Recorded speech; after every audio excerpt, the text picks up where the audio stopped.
2022년 5월 9일 녹취인데요. 통화 녹취인데 대통령 취임이 5월 10일이었으니까 하루 전이었습니다. 오늘 민주당이 긴급 기자회견 열고 공개한 거죠? 그렇습니다.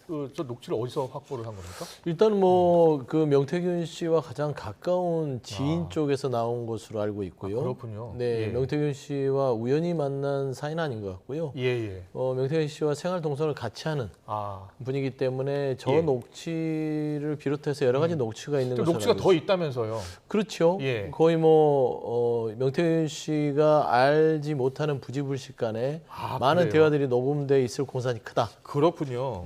그래서 예. 저는 이런 부분에 있어서는 그렇습니다. 지금 현재 그 대통령의 음성이 나왔고 예. 이 대통령의 음성은 우리 온 국민 모두가 그 특유의 이 성조가 있잖아요. 대통령에. 예. 그래서 대통령의 음성이라고 아니라고 부인할 수는 없는 상황이고 예. 저는 늘 국민의힘과 대통령실에서 얘기했던 명태균 씨 사건에 대한 예. 직접적 증거가 있느냐. 다 뭐 전원이고 누구 강혜경 씨의 전원 아니냐 했던 것들이 예. 오늘 대통령의 음성 공개를 통해서 모두 다 깨졌다. 그렇게 보시는 게 맞을 것 같습니다. 그렇군요. 저희가 지금 그래프로 정리를 해드렸는데요. 지금 보면은 5월 10일 윤석열 대통령 취임식이고요.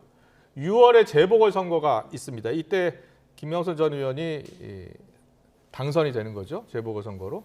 그리고 5월 9일 날 조금 전 들으신 그 통화 녹취 윤석열 대통령 당시 당선인이었는데요. 명태균 씨와 통화를 했고 그리고 실제로 또 5월 10일 날 공천을 받게 됩니다.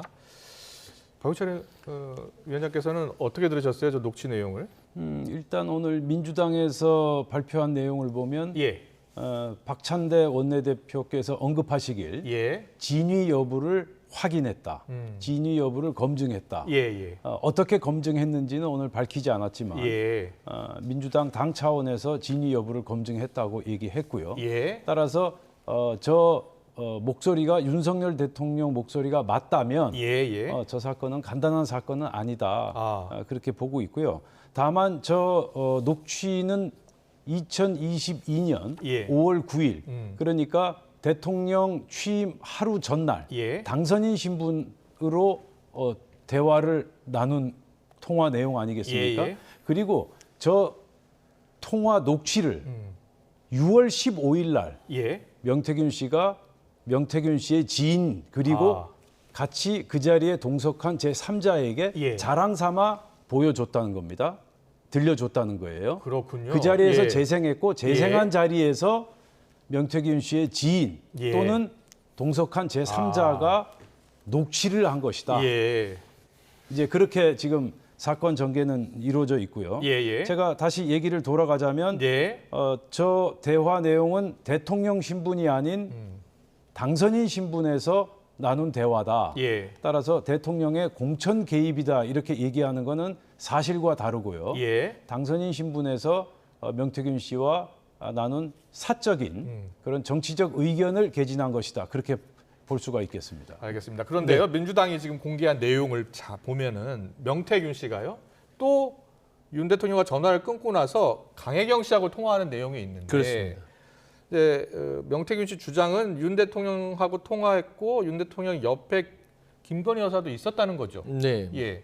어떤 내용을 추가로 공개한 겁니까? 그러니까 이제 대통령의 육성이 예. 나온 거를 먼저 공개했고 그 다음은 이제 윤석열 대통령에 대해서 배우자인 김건희 여사가 김영선 전 의원의 공천과 관련된 예. 명태균 씨의 전화를 왜 내가 받게 하느냐.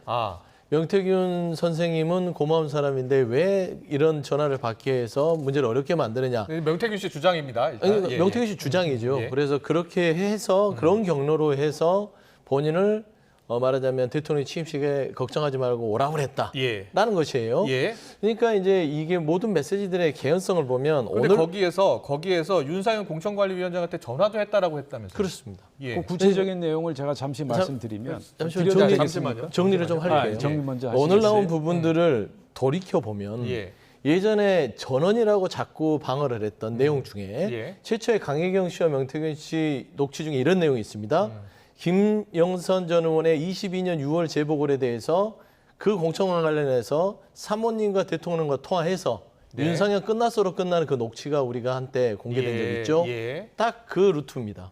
보시면 사모님과 통화해서 예. 결국에는 그 전체적 맥락이 김건희 여사께서 대통령에게 어떤 부분에 대해서 어떤 불만을 토로한 거고 예. 그 얘기를 들은 대통령이 두 번째 예. 대통령과 통화해서 말하자면 김영선 전 의원의 공천이 확정됐다. 네.